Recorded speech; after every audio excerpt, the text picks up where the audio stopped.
பெரிய காரணம் இல்லையே எதுக்கு சபையை விட்டு வெளியில் போனது. நான் என்ன என்னை பொறுத்தவரை நீங்கள் சட்டசபையை விட்டு வெளியில் போனது தமிழ்நாட்டை விட்டே போயிடலாம். நீங்கள் ஒரு தேவையில்லாத ஒரு தொங்கு சதை. எவ்வளோ காலமாக இந்த பிரச்சனை இருக்கு பாருங்க. மக்களால் தேர்வு செய்யப்பட்டு நிறுவப்பட்ட ஒரு அதிகாரம் தான் மக்கள் அதிகாரம், மக்கள் ஆட்சி. அது இல்லாமல் ஒரு நியமன உறுப்பினருக்கு இவ்வளோ முதன்மைத்துவம் இருக்குதுன்னா இது ஜனநாயகம் மக்களாட்சின்னு பேசுறது ஒரு வெற்று வார்த்தையா இல்லையா? முதல்ல அதுவே தப்பு. அலைபேசி ஒன்று அமைதிப்படுத்துங்க. இல்லை என்ன காரணம் சொல்றாரு?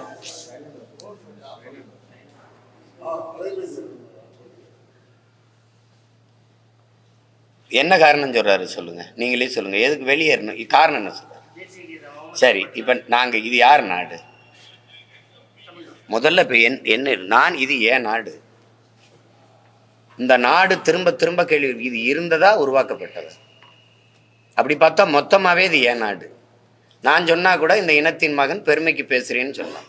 ஆனால் அம்பேத்கரை விட இங்கே அறிவாசான ஒரு அறிவான ஒரு கல்வியாளர் யாராவது இருக்காருன்னா அவரே சொல்கிறாரு, இந்த நிலப்பரப்பு முழுதும் பரவி வாழ்ந்தவர்கள் தமிழை தாய்மொழியாக கொண்ட நாகர்கள் தான். இந்த நாடை எந்நாடு என்று சொந்தம் கொண்டாடி கொள்ள ஒரு இனத்திற்குத்தான் உரிமை உண்டு, அது தமிழர்களுக்குன்னு சொல்லியிருக்காருல்ல. அதை நீங்கள் எடுத்து பேச மாட்டீங்க, நாங்கள் எடுத்து சொல்லும்போதும் கேட்கவும் மாட்டீங்க.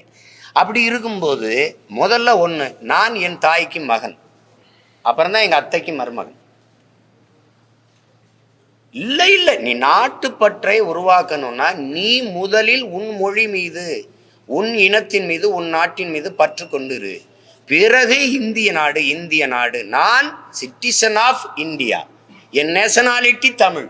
நான் சிட்டிசன் ஆஃப் இந்தியா, என் நேஷனாலிட்டி தெலுங்கு, அப்படி என் நேஷனாலிட்டி கன்னடம்.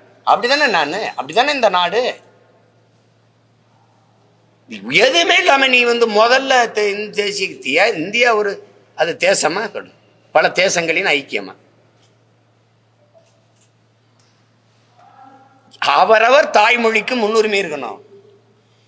அதுக்குத்தான் இது நாடு. அதுக்குத்தான் மாநிலங்கள் மொழி வழியே தேசிய இனங்கள் நீளங்கள் பிரித்து கொடுக்கப்பட்டிருக்கு. இங்க முதல்ல அதை பாடணும்னா முதல்ல எங்க அம்மாவுக்கு மகனா இருந்தா தான் நான் அத்தைக்கு மருமகனாக முடியும்.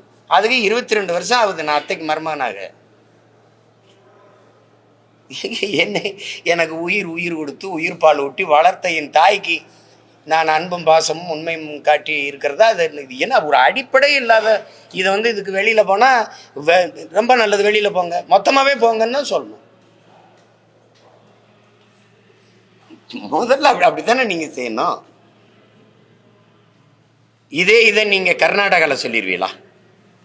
நீங்க சரியான பெரிய ஆண்மகன், நல்ல ஆளுநர், பெரிய இவர், நீங்க கர்நாடகாவில் இதே மாதிரி சொல்லிட்டு நீங்க போயிடுவீங்க.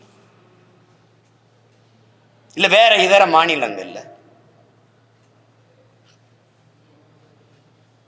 இந்த நாட்டு பண்ணை, இந்திய நாட்டுக்குன்னு ஒரு பண்ணு இருக்குதுன்னா அது சரி, அதை போடுவாங்க. போடாம விட்டா அவமதிப்புன்னு சொல்லுங்க, அது ஏன் பண்ணீங்கன்னு சொல்லலாம், அது சரி. முதல்ல என் நாடு, என் நாட்டின் பாடலைத்தான், வாழ்த்து பாடலை போட்டுத்தான், அது என் தாய்மொழிக்கு இருக்கிற வாழ்த்து பாட்டை போட்டுத்தான் அப்புறம் இந்திய நாட்டுக்கு பாட்டை போடணும். அப்போ அதில் கோவச்சுக்கிட்டு வெளியில் போகிறனா ரொம்ப நல்லது, போயிட்டு வாங்கன்னு தான் சொல்லணும். போங்க, வராதிங்கன்னு சொல்லணும்.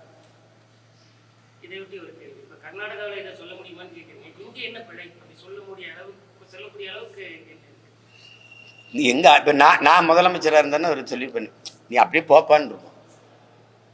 இப்போ பேசுறீங்கல்ல, இத்தனை ஆண்டுகளாக இல்லாத மரபு இது, அதை மீறுகிறோம், இது பண்றோம்னு. மக்களால் தேர்வு செய்யப்பட்ட அரசுக்குத்தான் அதிகாரம். அதுக்கு பேர் தான் மக்களாட்சி, மக்களுக்கான அதிகாரம். மக்களால் தேர்வு செய்யப்பட்ட ஒரு முதல்வர் உட்கார்ந்துருக்காருல்ல, அத்தனை உறுப்பினர்கள், அத்தனை அமைச்சர்கள் இருக்கிறாங்கல்ல, அவங்களுக்கு இல்லாத அதிகாரம் ஒரு நியமன உறுப்பினர். யார் முதல்ல இவர்? உனக்கு சம்பளம் யார் காசு? தமிழன் காசு.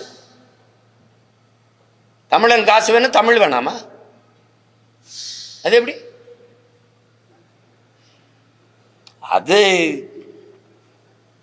காரணம். நீங்க என்ன பேசுறீங்க? நீங்க எம்ஜிஆர் ஐயா காலத்துல ஒரு பக்தவச்சலம்னு ஒருத்தர் நம்ம கோலாறுல சட்டமன்ற உறுப்பினர் ஆயிட்டாரு. பதவி எடுக்க போகும்போது கன்னடத்துல உறுதிமொழி எடுன்னு ஏற்க விடலை. அவர் வெளியில ஐயா முதலமைச்சராக இருக்கும்போது ஐயா எம்ஜிஆர் அவர்களுக்கு அழைக்கும் போது பக்தவத்சலம் நீ வந்து தமிழில் எடுத்தா எடு, இல்லைன்னா பதவியை நீ எடுக்க வேணாம், அந்த பதவியே வேணாம், வெளியில் வந்துருன்னு அவர் சொல்லிட்டாருன்னு சொல்லுவாங்க. அப்போ பதவி இருக்க விடலை. மகாராஷ்டிராவில் உறுதிமொழி நீங்கள் இந்தியில் எடுத்துருங்க பார்ப்போம். ஒன்று போல தான் இருக்கும், இந்தியும் மராட்டியமும் ஒன்று போல தான் இருக்கும், எடுத்துருங்க பார்ப்போம். அமிதாப் பச்சனும் அவர் மனைவியும் ஒரு பாடல் வெளியீட்டு விழாவில் இந்தியில் பேசிட்டாங்கிறதுக்காக என்ன பாடுபடுத்தினாங்க தெரியுமா? படமே ஓடாதுங்கிற அளவுக்கு அழுத்தத்தை கொடுத்தாங்க. அந்த பற்று எங்களுக்கு இருந்தா பாசிசமா எப்படி வருது? இதெல்லாம் அறமே இல்லை, ஒரு அறமே இல்லை, போடவே இல்லை. இந்திய பாட்டை வந்து போடவே இல்லை அப்படின்னு சொல்லுங்க, அது ஒரு அவமதிச்சுட்டாங்க அப்படின்னு சொல்லுங்க, அதுக்கு பேசலாம். போடுவாங்கல்ல, முதல்ல எங்கள் நாடு, எங்கள் மாநிலம், எங்கள் மண்ணின் நாங்கள் தமிழர்கள், எங்கள் பாட்டை போட்டுட்டு தானே உங்கள் பாட்டை போட முடியும். எடுத்தோன்னே இதை போடு, அப்புறம் அதை போடுன்னா என்ன? நாங்கள் ரெண்டாம் தர மக்களா என்ன? அது எந்த மொழி? வங்க மொழி. வங்க மொழி எப்போ வந்தது? நாங்கள் எப்போ?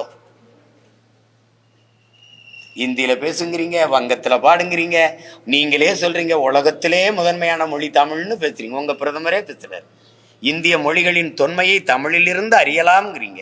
எங்கள் மொழி தான் தொன்மையான மொழின்னு உங்களுக்குன்னு தெரியுது. உலகம் பூரா தமிழ் படிக்க பேரார்வம் கொண்டு வர்றாங்கன்னு நான் பேசலை, நாட்டின் முதன்மை அமைச்சர் ஐயா மோடியே பேசுகிறாங்க.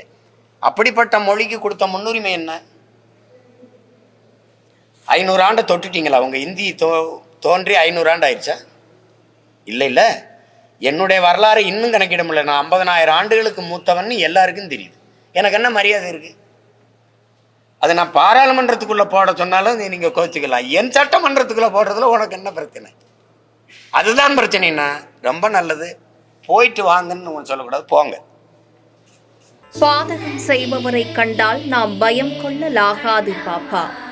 மோதி மிதித்து விடு பாப்பா, அவர் முகத்தில் உமிழ்ந்து விடு பாப்பா. அண்மை செய்திகளை உடனுக்குடன் தெரிந்து கொள்ள இணைந்திருங்கள் எம் நாடு தொலைக்காட்சியுடன்.